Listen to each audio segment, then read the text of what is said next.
All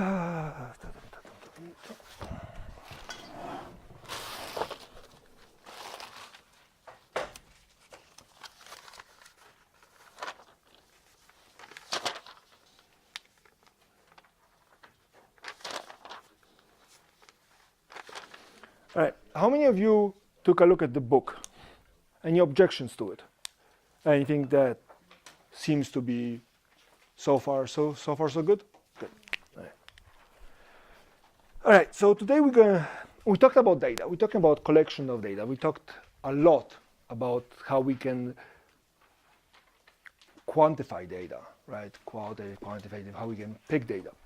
And now we're going to start putting the data together. And so what we do is we use this very basic concept of frequency distribution.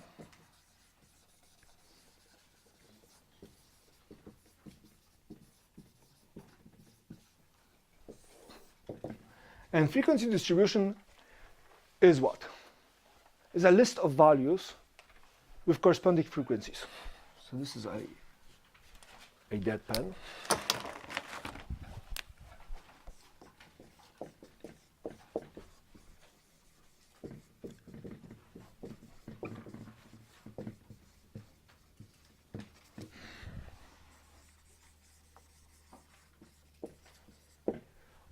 So a list of values with corresponding frequencies. Why? Why? Because certain data values will show up more than once. Right? You look at a college population, you ask everybody about their age. People won't be, I'm 22 and 3/4 and 1/7. Right? People will say I'm 22 or 23 years old. And there's plenty of 23 years olds. If we assigned every 23-year-old their own little slot, because you're your own special snowflake and gold star, this thing would just blow out of proportion. So what we are trying to do is we're trying to compress the data. Compress it so we can view it better. And frequency distribution is one of those ways. The problem is, if you look at the whole population, how old people are in the whole population? Well, they start at 0, right? Or 1 year old. And they go to what? 110 reliably? About? 110 pieces of data with assigned frequencies is still a lot. Can you tell patterns from 100 points? Right? How many friends do you have? 5? Anybody have 5 friends? If you invite your 5 friends out for a drink, right? And they say, hey, I'm going to bring Coke and I'm going to bring plastic cups and I'm going to bring a salad, right? And we're going to do a little poo-poos and, potluck style. It's very easy to say which ones bring what. How many of you have 20 friends? Or 50 friends? Or, hey, wedding for 100 people. Anybody been to a wedding where there's 100 people? Or seen one of those? Imagine if you're a bride and groom and you're trying to arrange that as a potluck. And then 50 people from your husband's side show up with plastic dishes, plastic forks, and plastic cups, and no food. Ever been to a party like this where everybody decided that they're going to bring Coke and no food? Or when you're in college, everybody brings the liquor and nobody brings snacks, or chasers, right? Or firemen, right? Everybody brings a ladder and everybody forgot the hose. It happens, right? When you have 100 people, that gets very, very difficult to deal with. So what do? Well, we say, you guys take the salad, you take the silverware, you take the drinks, you take the chicken, and you guys get the pork ready, right? And this way, I have some management of it. Same thing we're doing with frequency distributions. When we have just the raw data, even with frequencies, which just means already it's compressed, we're going to try to compress it even more. We're going to lose some information doing so, but we are going to gain visibility, which means it's easier to read. So what we do is we take this list of values with corresponding frequencies, and we're going to compress it into classes. So I'm going to compress it into classes. But the classes, we have to define the classes somehow. When we look at age, how would you define a class when it comes to age? By year. For example, right? what, 1 to 5, for example, right? K through 12, right? K through 12, college, graduate school, young professionals, old professionals, midlife crisis, and Florida, right? We divide this whole thing class. The problem is that division is very nice, but it's not very sensible in a terms because we want the classes to be the same size. So we have a term called class width. And class width is how big is each one of those segments, right? Floors in a house. Each floor is measured. Now, how do you measure floors? That's my favorite example, so I'm going to abuse it. How do you measure floors? Do you measure floor to ceiling or you measure floor to floor? What happens about that half a yard between floors? Right? When you're building a house, you have to measure it floor to floor. Because if you measure floor to ceiling, you forget about the middle part. Yes? So what we are doing is class width is defined as the difference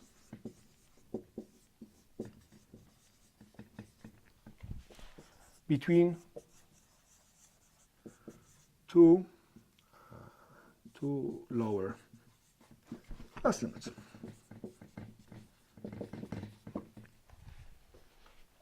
Well, what's our lower class limit? Well, if we have K for 12, what would be the lower class limit?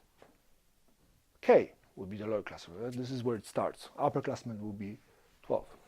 So lower class limit.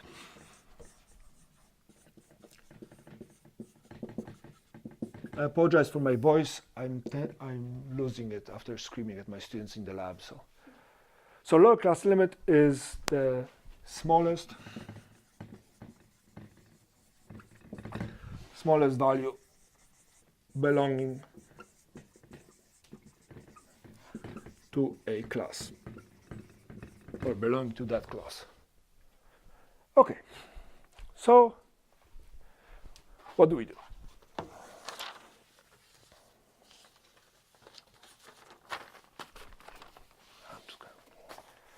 So what do we do? Well, so let's say we look at a population of college students, right? And let's say 18 is the youngest as a college student. Let's say it's 18. And I'm looking at the gentleman in the corner, and let's say 44 is the upper part. You guys look 44. Yeah, good. All right. So we have this 18 to 44. If we just look at a frequency distribution of this, right? We need to count all the 18-year-olds, all the 19-year-olds, all the 20-year-olds, all the 21-year-olds, only 22, 23, 25, 26. It becomes quite big, and some of them might be empty. If you're looking at college population, there will be a lot of people compressed in between, somewhere between 18 and 25. There will be nobody at 25 to 30, and there will be 35 to 40 and whatnot. Right? Just this whole thing gets really, really big. But we want to get class width that are the same size, because we can compare things that are the same size, right? Have anybody try to compare your soup-top two-door versus an F-150? It has 4 wheels. It can drive.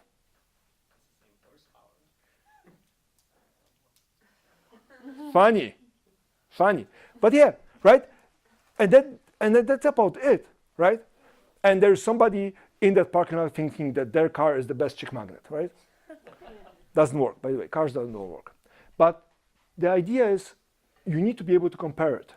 Would it be easier to compare 2 souped-up 2 doors and 2 trucks to each other, right? If you're going shopping for a car, you're not going to hit me with whatever. No, I need a truck, or I need a 2-door, or I need a commuter vehicle, or I want the cheapest one ever, right? But you have some preference. So we need things that are the same. In our case, we're going to be talking about classes that are the same size. Same size based on the values that we're picking up. So in our case, 18 to 44, we want to divide it into some classes. How many? I'm going to tell you that I want the number of classes for this example to be 8. And for almost all the examples in this class, I am going to give you the number of classes I want. I will give you that number. Now, I'm assuming some of you will want to do a project for your research methods project, PUBA 307, 510, whatever, the class, right? And you're going to have to compress the data somehow. How many classes do you pick? You pick 3 or 2, it's kind of hard to say, right? If I divide this class into 2 groups, below 35 and above 35, can I draw any conclusions about this class from that division? Yeah, most people are below 35. It's college, right? Great. Spend so much time getting the surveys out just to find out that most people are below 35. Okay, how about I divide it into classes the way my niece would do? So 18 and 3 months, and then from 18 and 3 months to 18 and 6 months, and 18 and 6 months, and then 18 and 9 months, and 18 and 9 months to 19, and 19 to 19 and 3 months, right? Divide all of this into those pieces of data and then assign frequencies. Could you draw conclusions from that? It's like picking a tree in a forest. Which tree, right? You walk into a cupboard, my girlfriend asked me if I could hand her the spices. I open the cupboard and there's 50 different spices. And I'm like, honey, would you care to be more specific? And she's like, in the red box. Half of them are in the red box, half of them are in the green basket. I'm like, right? You have too few classes, you lose resolution. Your resolution is too high, and you won't be able to tell what you're looking at. I'm assuming most of you grew up with flat screens, but do you remember the old TV screens where you actually could see the pixel, right? You sit too far away, you won't be able to tell what you're looking at. You know it's a TV, you know it's on, right? You sit too close, and you see a couple pixels, and you won't be able to tell what you're watching, right? It's like a concert. You're too far, you won't be able to hear what is playing. You're too close, you won't be able to hear what they're saying, right? And so you need to do this. If you have to pick the number of classes on your own, and maybe not that will happen, a good indicator is square root of n. Square root of n is about the right size. So if you have 100 choices, compress it to 10. If you have 35 choices, compress it to about 6. You have 16 choices, compress it to a 4. Right? You have 1,000 choices. How much decompressed? To about 30. Right?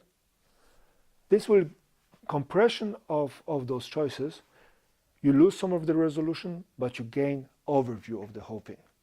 And so in our case, I'm going to try to have 8 classes. And so how do I do it? Well, there's some steps that one can follow. Steps. Step 1, well, it's determine the number of classes.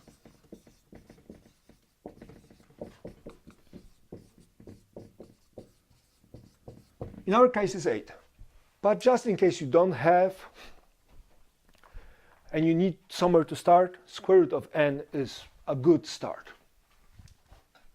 But, again, for this class, I will mostly give you this, depending on how I feel about it. 2. We need to figure out class width.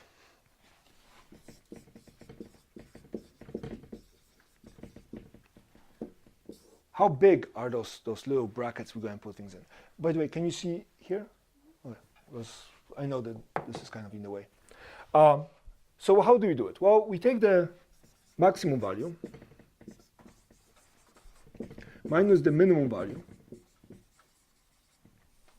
and we divide it by the number of classes we want to get. Number of classes. Right? If you want to divide 10 objects into 2 spaces, well, you take 10 objects, divide by 2, and you need 5 objects per space, right? So, same. So in our case, what will be the maximum value? The maximum value is 44 minus 18 divided by 8. That's 26 divided by 8, which is what? 3 1/4? 3 1/4.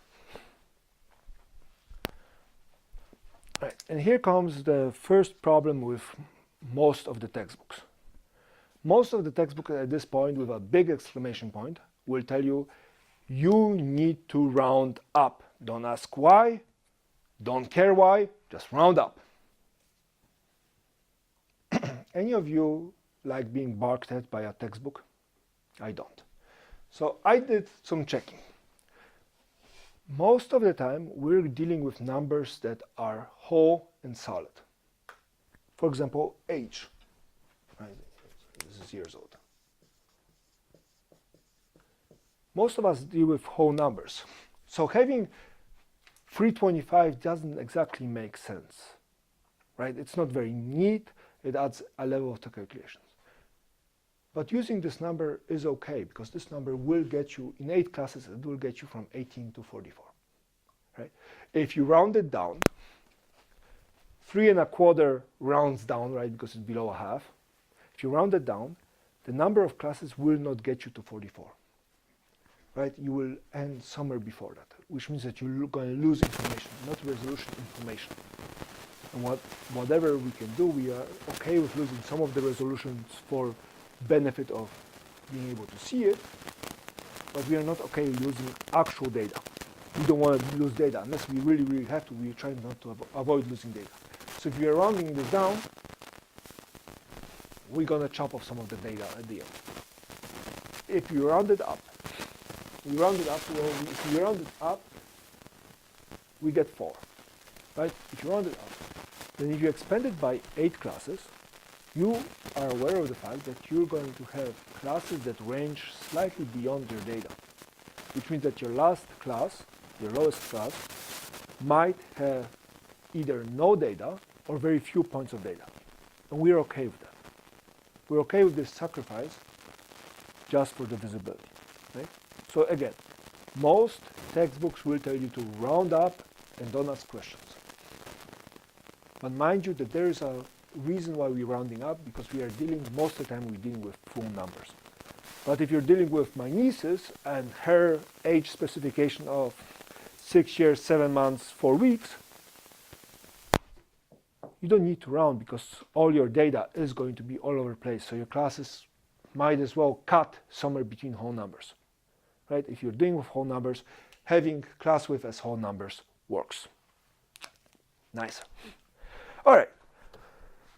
Then step 3. Step 3, we're going to start with the lowest, so the minimum value. And what's our minimum value? Well, our minimum value is 18. And step 4, we're going to create classes using class width.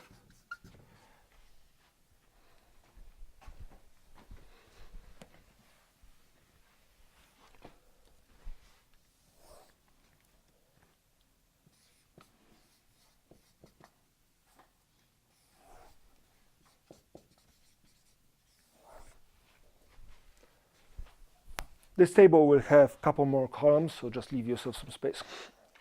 So we start at the lowest, that's 18.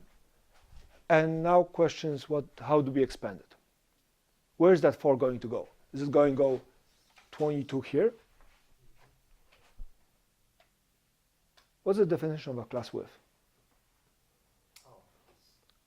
It's floor to floor. It's floor to floor, right? It's 2 lower class limits. So this is our lower class limit. So 22 should be here. So that should be 21. Yes? Is everybody comfortable why I put 22 on the line number 2? If you're not, or you're still puzzled, hand up, let me explain it again. Is that okay? Because I was writing.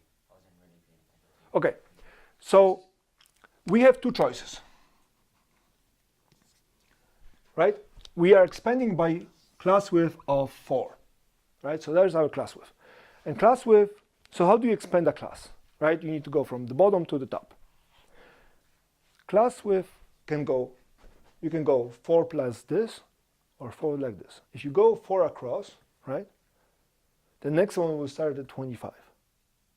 The definition of a class width is floor to floor, not floor to ceiling, floor to floor. So it's two lower class limits. Well, two lower class limits is this and this. The difference between those two should be 4, not the difference between those two. So if this is the difference between those two is 4, then this has to be 21. Good? Guys? Yes? Okay. And so we continue. 22, 26, 30, 34, 38, 42, 46, 50, 54. Well, I can keep going, but let's count. 1, 2, 3, 4, 5, 6, 7, 8. I want 8 classes. Yes? Okay. So if this is 22, then this has to be 21. And either I can look at this and go, hey, 26, this is 25. Or I can realize that if we are counting floor to floor, how about we count ceiling to ceiling? Right? Yeah. Ceiling to ceiling will have the same length as floor to floor. So I can go 25 plus 4, 29, 33, 7, 41, 45, and 49.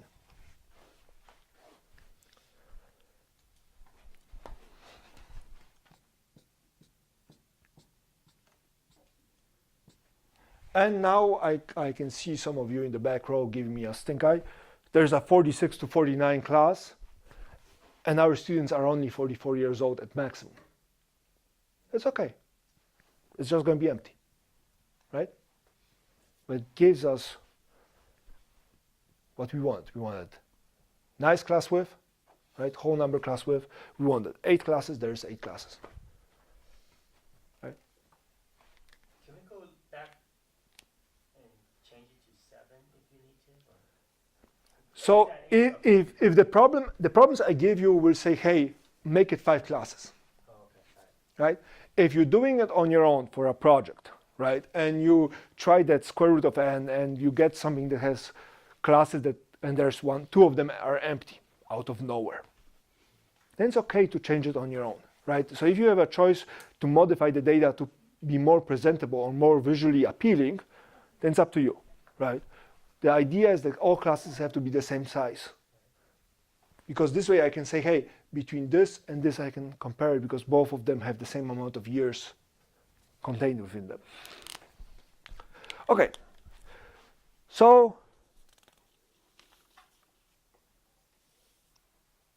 yeah, what happens if I have one class?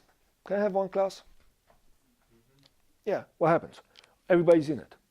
You know, it's one of those no one's left behind, kind of gold star for everybody. No one special. And how many classes can I have maximum? Well, as many as data values I have, right? Having more just doesn't make sense. If I have too many class values, I have too high resolutions, I cannot tell the trends. I have too little classes, and the data gets stuck around, and I won't be able to tell the trends either, right? So you have to find a sweet spot somewhere in between. We are very good at 5, 7, 8, even 16 classes. We are capable of seeing things. We cannot do anything with 2 and 3, and we cannot do anything with 50. You have 50 little bars on a graph. It's like, oh. Special snowflakes, gold stars. Okay, let's say that this frequency, I counted my 18-year-olds, 19-year-olds, 21-year-olds, and I added them up, and I had 25 of those. I'm just going to populate the class list. So, and the last class, as expected, 0. How many students were in this class?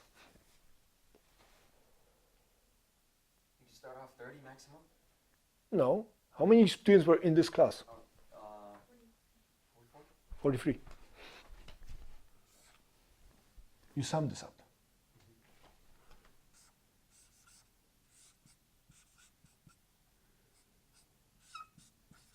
All right, for people that hate math, this is I'm going to take this out for people that hate math. There's a symbol that shows up a lot in that handout that I gave you, but in all the textbooks. The symbol looks like this.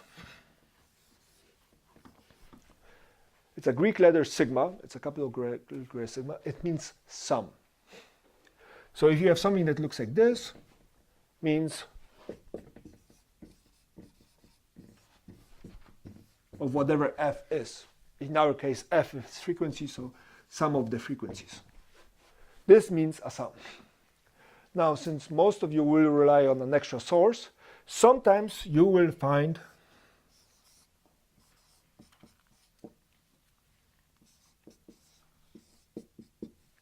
or something like this. You will get some monster like this with a bottom, a top, and a... Yeah, I see your face and I appreciate it.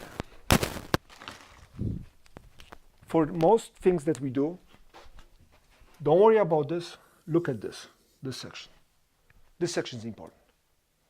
This means the sum, and this means the sum of what, right? There's other stuff hidden around it.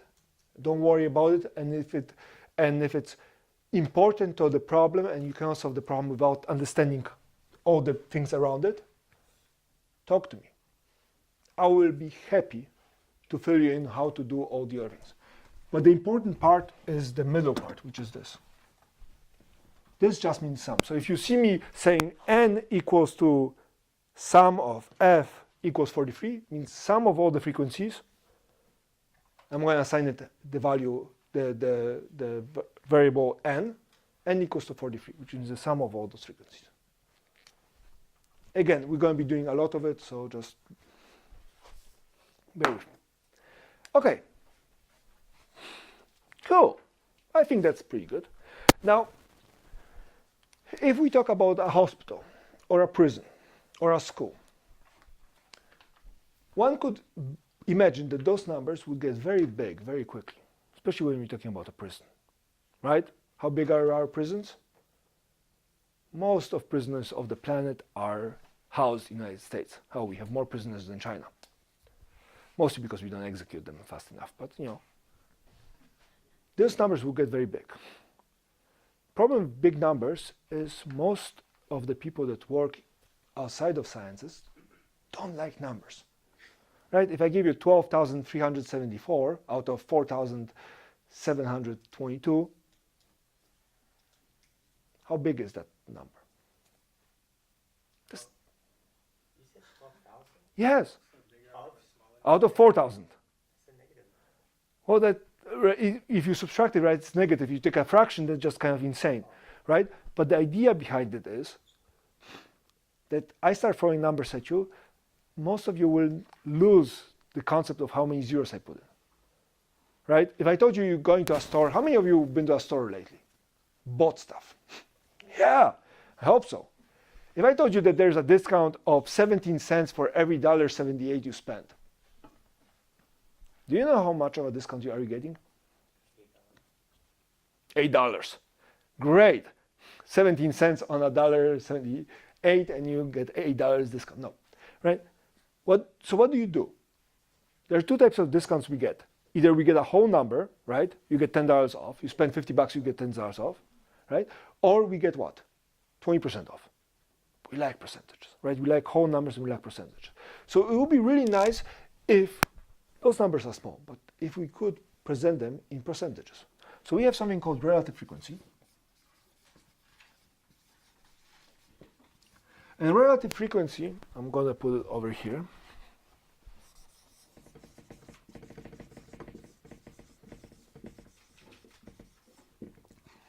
It's calculated the following.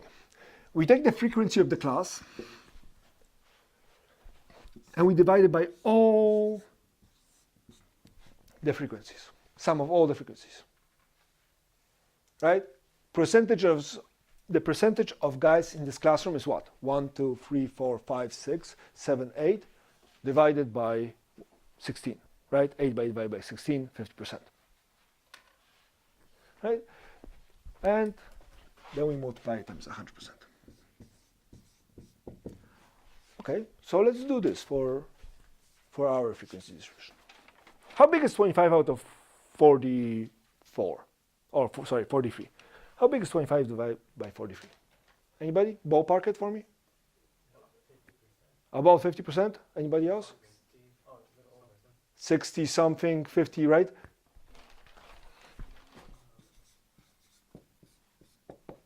It's neither 15 or 60 something, 58. But 58 you can deal with, right? 58 is about 60, you can start squinting your eyes and doing something with that number. Just having 50 to 60 something, right? This, most people will be able to deal with. This might be a problem. So what we do is we simplify it. 23.3%, then it's 9.3, 4.7, 2.3, 0, 2.30. And all those percentages should add up to what? To 100?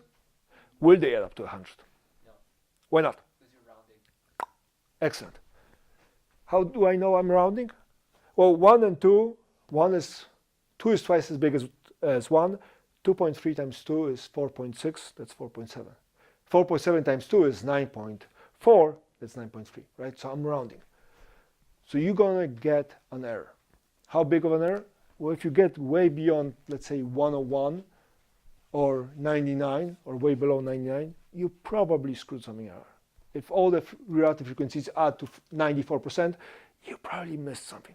If they add up to 127%, you probably added too much of something, right? It should be about 100%. Again, you're rounding, so allow yourself some space for error.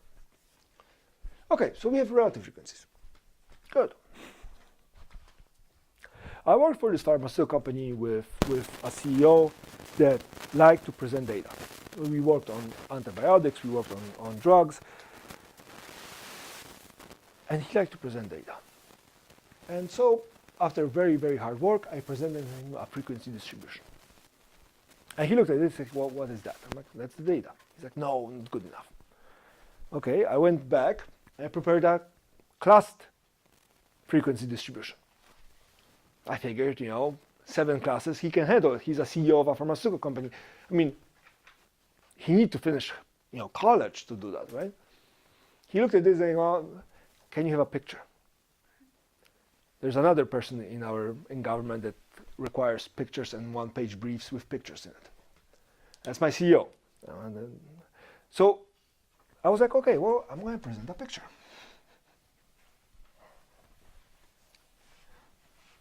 So I threw this into Excel, pushed a couple buttons, and I got 18 to 21, 22 to 25, 26 to 29, and so forth.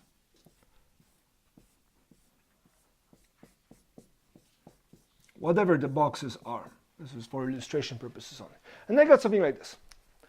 And, 10 minutes later, very happy, or 15 minutes later, because I decided to get coffee in between, I come back to my CEO's office and I bring him this table with a picture. And my CEO looks at it and like, I don't understand, Mark. Hit me. I can help you. He's like, what happens right here? I'm like, this is how many bacteria we kill. We cannot kill 21.5 bacteria. It's either dead or it's alive. He's like, yeah, I understand, but what about here? What's in this space right here? Right? My niece is in that space, right? You present data as a bar chart, and somebody who is, one of those, I can show you I'm smarter than you, is going to take a red marker and be like, what's in that space? Well, there's nothing in that space. People are 18 to 44 or 49 in our classes, right? By year, because none of the adults in that crowd decided they're going to be 22 and a half years old or 21 and a half. They're all going to be 21, 22, or 23, right? This is how we collected the data. This is how the data is presented. And we are running into problems like this. How do you deal with them? Yes? But our data collection anything in there, so it's 0. Yeah, but it looks like there's something, right? There is something here. There's obviously something here, right? And then there's nothing here. But we graphed it. There's space. On your graph, there's space. Guys, I know you look at me like I'm an idiot. This is real life problems, you know? Hashtag real life problems statistics. Hashtag feminism, right? Hashtag John Oliver, right? How do you deal with that problem? Change the graph. Sorry? Change the graph type. Maybe a line, a pie. No, but you want the bar chart. So what do? Okay, I'm going to change the graph. I'm just going to go 18 to 21 to 22 to 25.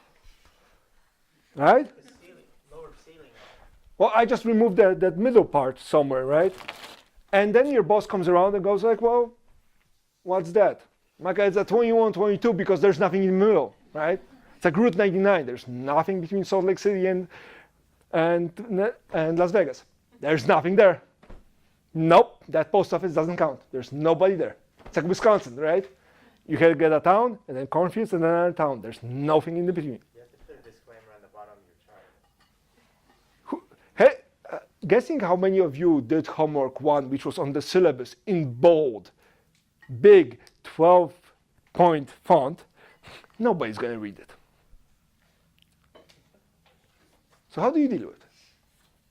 We cannot take this piece out. Anybody? You take the lower ceiling on the first one. You take the lower ceiling off. So you go 18 to 21, then to 25 to 29, and you include all the data. Well, I could be one big class, right? But the problem is I'm losing resolution. So this is how we deal with it. What we do with this is we say, hey, I'm just going to take this and I'm going to extend it here and I'm going to extend it here. I'm going to make the bar slightly wider. I'm not lying because there's nothing after 21, right, till I hit 26. And there's nothing before 26 till I hit 25. So I'm just going to stretch them a little bit. You know, any of you try to get into yoga pants that are one size too small? Yes? Yes? It's like, it's going to fit. No. Okay, I'm good. Looks great. I'm good, right? That's the biggie. We are not lying. We're just making the graph look full. All right. Well, this is a beautiful line, but this line has to have a meaning. So in our case, we're going to look at something called class boundaries.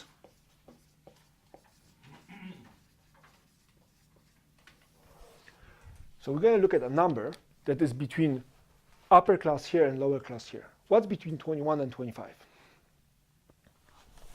It says class boundaries on top. Boundaries. What's between what? Between 21 and 20, sorry, between 21 and 22. Yeah. How did you get that number?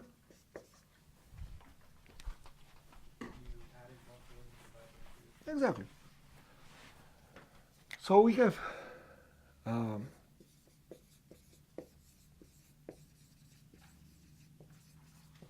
which are the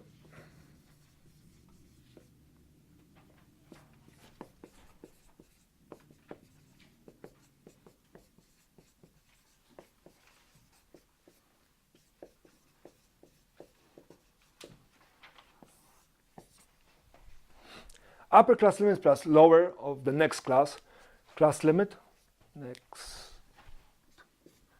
class limit, and we divide. And what's the next one? Between 25 and 26?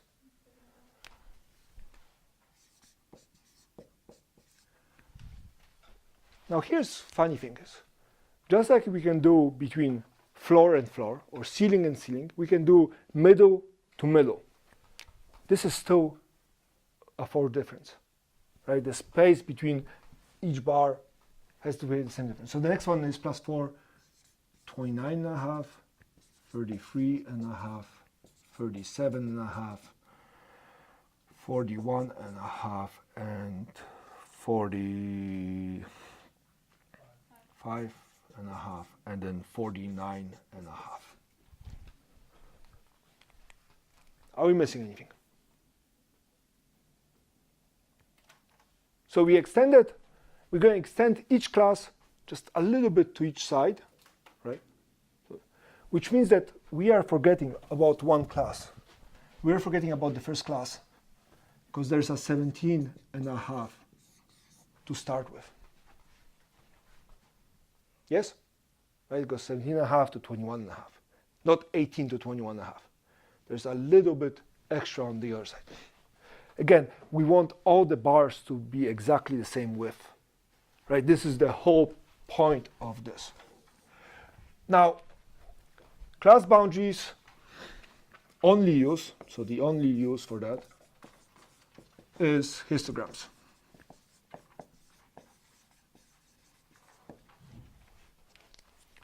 And so what are histograms? Well, histograms are bar charts that are touching. So histograms. A histogram is a friendly bar chart.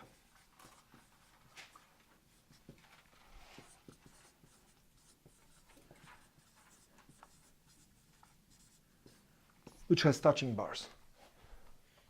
It's a friendly bar chart. A little wider. Okay. So let's try to graph.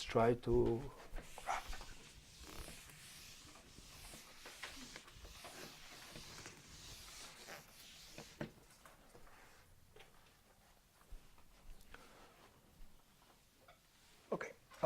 So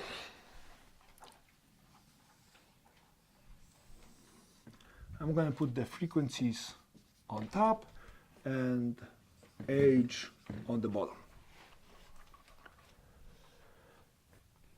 Okay, so let's go. 17.5 to 21.5 to 25.5 to 29.5 to 33.5 to 37.5 to 41.5 to 45.5 to 49.5.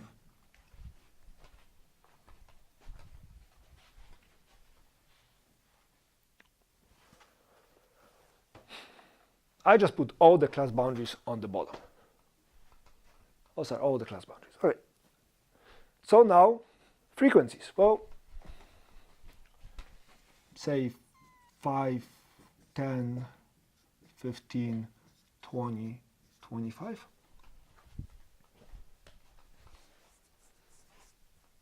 I mean, I can dot the whole thing, but we're going to lose some of the resolution. And let's do the first one. Well, the first one is 25. So right about here. Second one is 10. So right about here. 4. Right here. 2. 1. Nothing. No 1 and nothing. And a beautiful histogram has been created. Behold the histogram. All of that work for that picture. And suddenly your boss is happy because look, there's a blank space right here, and that actually means that there's nothing here. Questions? Questions how I created this? No? Okay. Now, I understand that most of you are comfortable with this level of numbers, but don't you feel this is a little cramped with the numbers, like the 21.5 just kind of sticks there, you don't know what to do with it, right? Plus, when I ask you how old you and your friends are, what are you going to give me? They are between 16.5 and 22.75? Or are you going to be like, hey, most of us are 18 years old, or about 18 years old, right? We are all teenagers, right? We are all midlife crisis, about to buy our Porsche kind of guys, right? We're willing to pay for golf kind of guys, right? On my third liposuction kind of guys, right? You talk about the average, right, or the center of that little cluster. You're not talking about everything. And so we could look at this and be like, hey, I want to have the same graph, but instead of 1, 2, 3, 4, 5, 6, 7, 8, but instead of naming each one of those nooks, just like I did it, I want to talk about the middle part. I want to say, hey, this whole bar chart is about something. And for that, we use something called midpoints. And a midpoint is the middle of the class. In our case, 18 plus 21, 39, yes, divided by 2, 19 and a half. So midpoint is 19 and a half.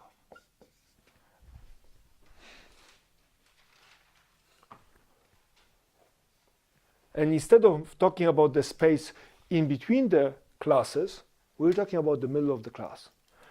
And so we can present the whole histogram as with just midpoints. And again, the difference between midpoints, again, 4. So this is 23 and a half, 27 and a half, 31 and a half, 30, 35 and a half, 39 and a half, 43 and a half. Right?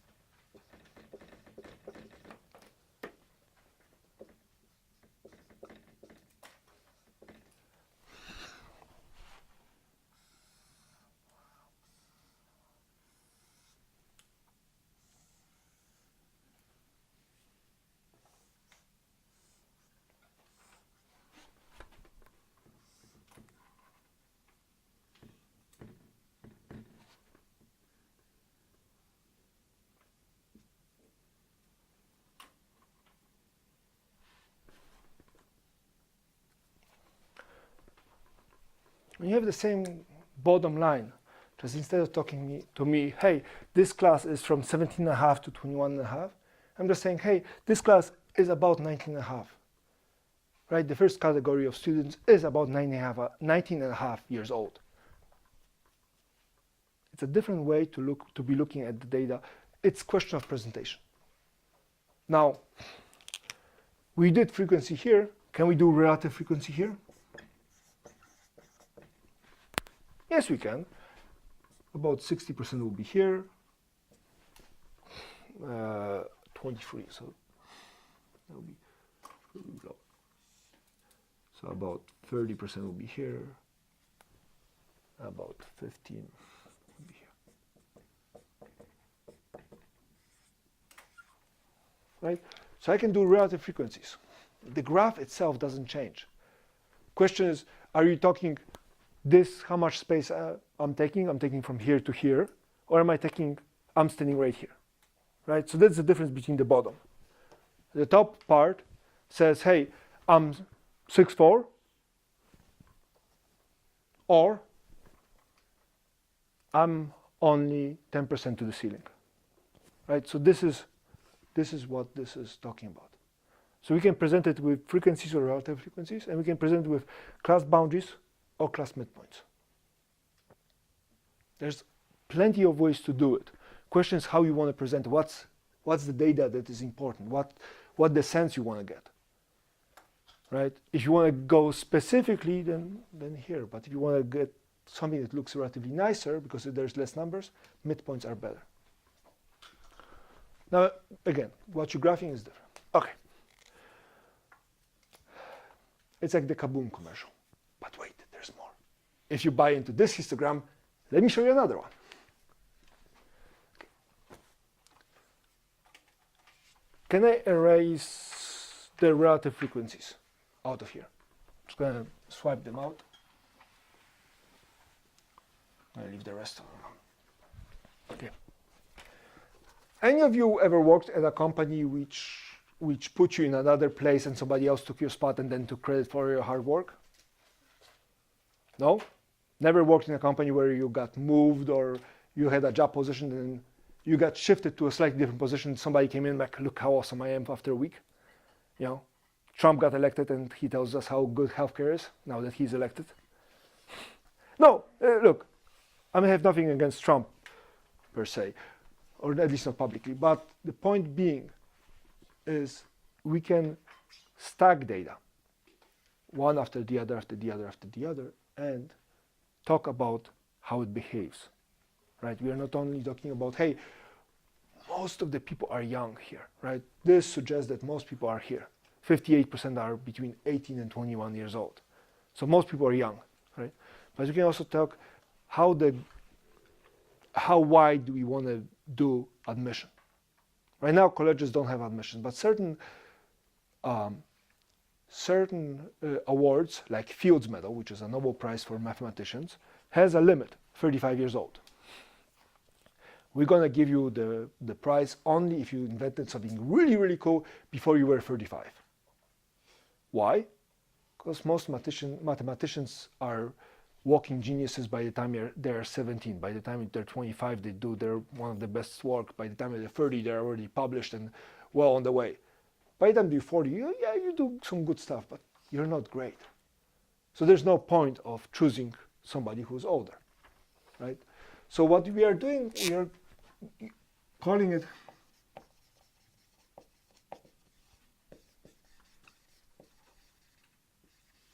cumulative frequency. And cumulative frequency says, hey, I'm going to start at the beginning and just keep on adding new things. So I'm going to start at the beginning. Well, between 18 and 21 years, how many students are there between 18 and 21? 25. How about between 18 and 25? 35, right?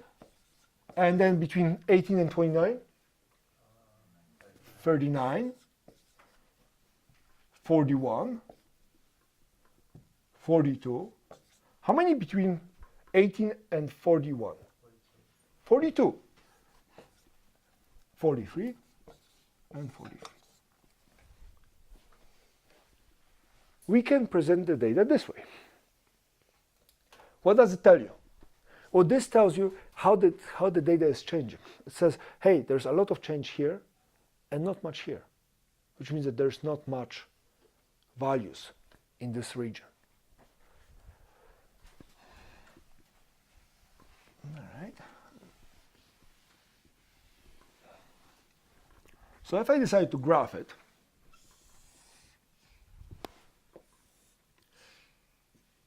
one, two, three, four, 5, 6, 7, 8. If I decide to graph it,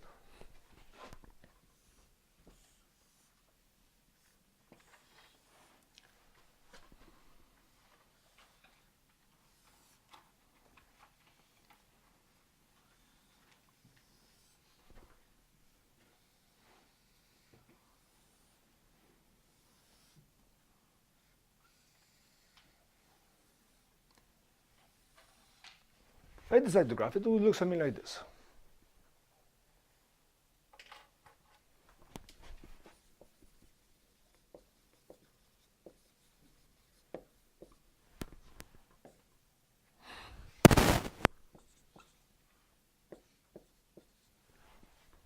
Yes? Agreed. No, maybe, possibly. What does it tell you? Well, it tells you that things here aren't growing as much, right? So if we decide that we're going to cut admission about here, we don't lose that many students. Yes? No? Maybe? Right?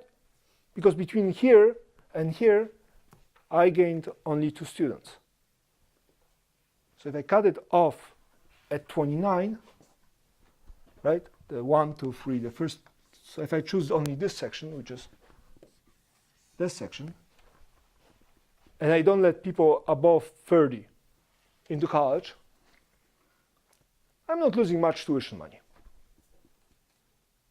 If I don't let people above 35 into the military to join as enlisted, I'm not losing that much, right?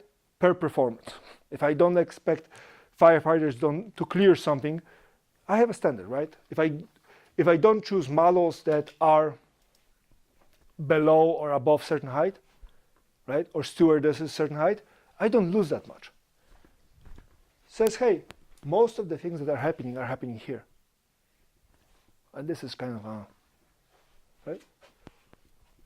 So as I said, if your person that took your job comes in here and on, they say, oh, look how much I get done.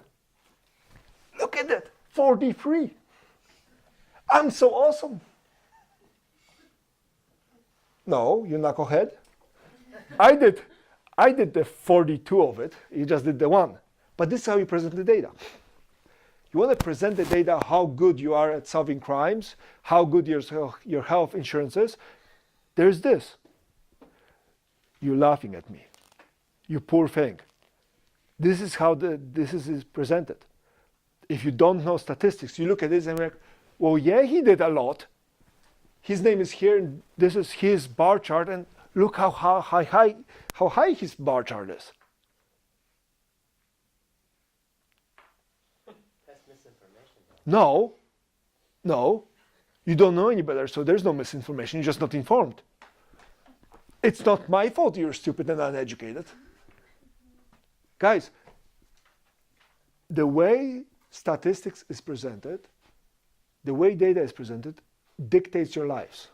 How many of you got water report from the Honolulu Department of Water? How many of you got one that has actual graphs on it, just without the numbers? I got one for some reason.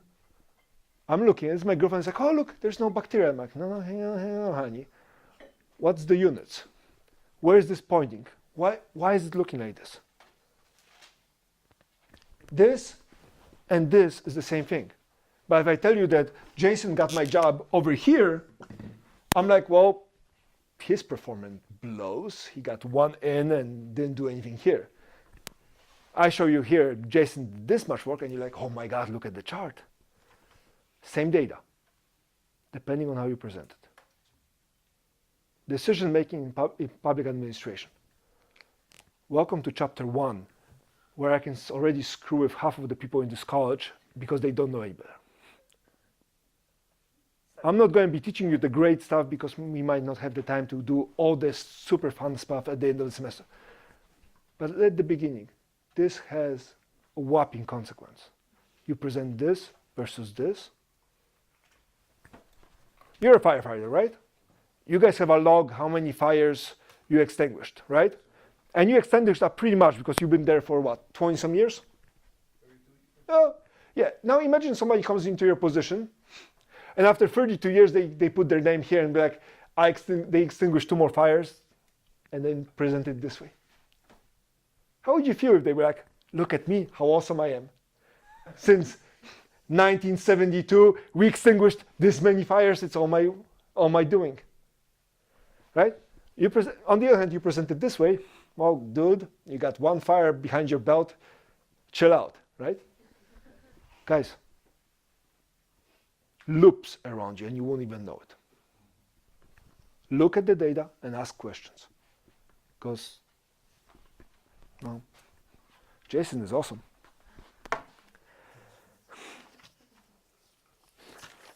Okay, any questions about so far? So far, so good. Excellent.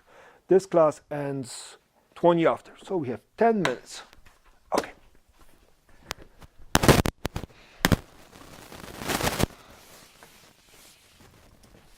quick question to people that took statistics before. Bored yet? A little? I have the same textbook. It's actually not bad. As far as the textbook goes, it's not bad.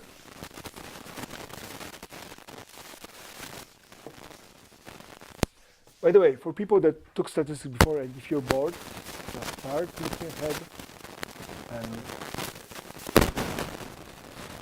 You got a parabola, the percentages. no, Waiting for that. no, you were waiting for something else. Well, we're gonna get to that. Okay. Yeah. All right. If we start graphing data, and we start looking at heights, for example, how would you expect the heights to be distributed among people? Average male height is what? 5'10" or so.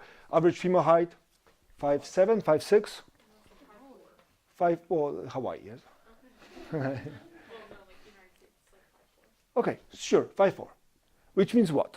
Most women are somewhere between 5 and 5'8", right?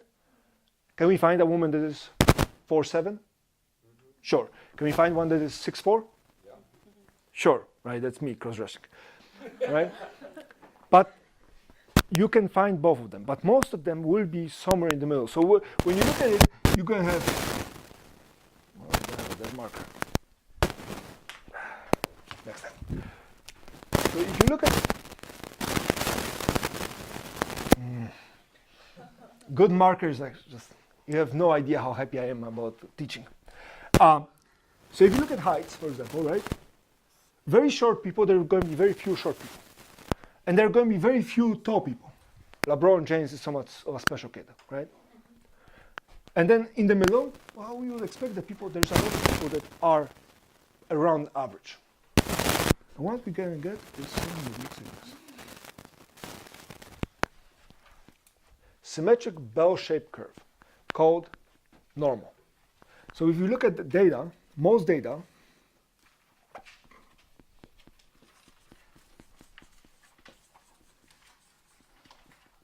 we're going to deal with is going to look this way. It's going to be a normal curve. There's going to be very few people that are very short or very light, and very few people that are going to be very heavy. So just mind you that this is going to be showing up a lot. So I figured we can start early introducing this already. Okay. Well, we talk about data.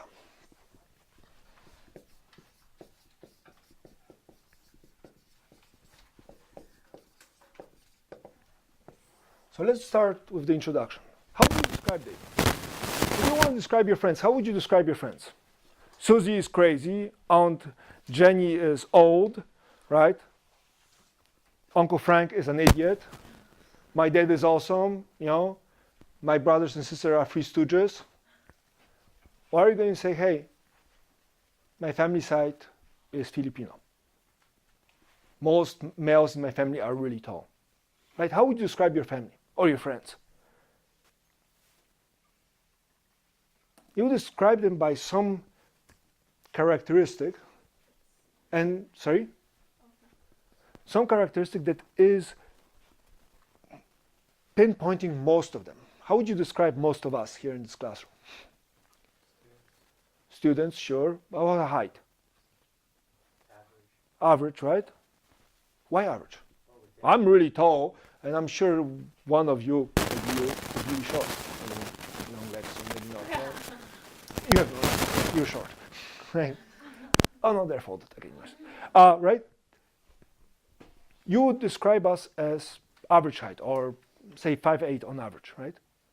When you're looking at anything, you want to pinpoint some middle part of it, right? Where is Waipahu? On the map.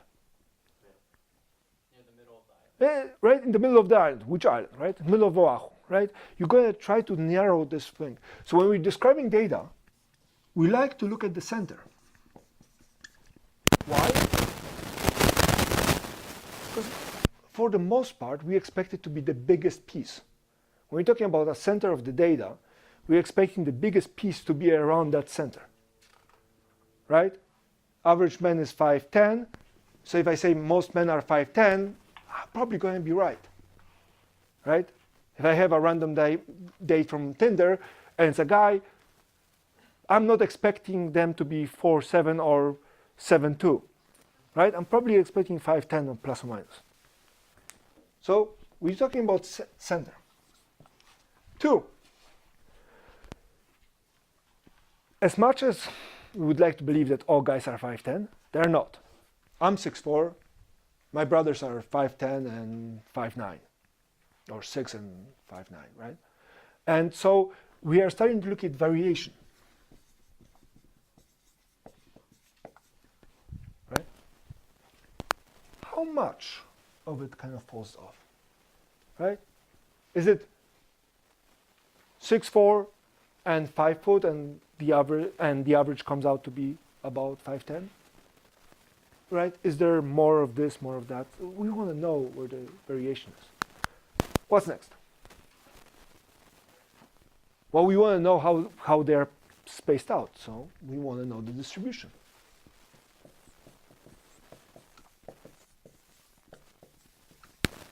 Is it like this? Or maybe it's skewed and it looks like that. That's me, the only tall guy around, right? That will be my girlfriend. She's 5 foot, right? How is it distributed? It's important, right? If all the fires are happening in the middle of Waipahu right next by the high school, where are you going to put the fire department? I tell you, why not? Because the drive is awesome. You can get to see sites, there's plenty of beaches, right? No, you're going to put it right there. So if you know the distribution, for example, of fires or crime, right? You want to put a police station for patrolmen. The average crime rate in Honolulu is what? 3 to 4 burglaries a week in the whole town? Yeah, but where are they all located? If they're all located in Kalihi, you're putting a police station right there and patrol cars right there. If they're evenly distributed, right, then you have to split it up around. I'm picking random names. All right, what next? Is there a part of town that has no crime whatsoever? Hawaii Kai. Shoplifting. They have Costco. They have a...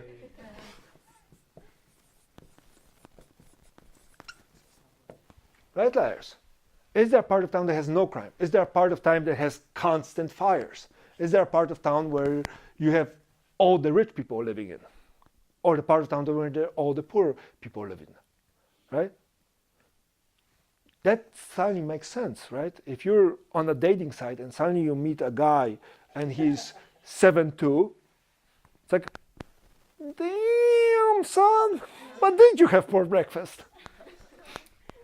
On the other hand, you swipe right because there was a cute picture and you go out to meet the girl of your dreams, and she's 4'7", and you're like, hi. Right? They're not definitely the average that you were expecting. Yeah, we know that there's variation in people's heights, but okay. Distribution, right? We are expecting most people to be somewhere here. And then you have the outliers. Right? So then that. And then what's the last one? Change over time. I see you opened it. Why?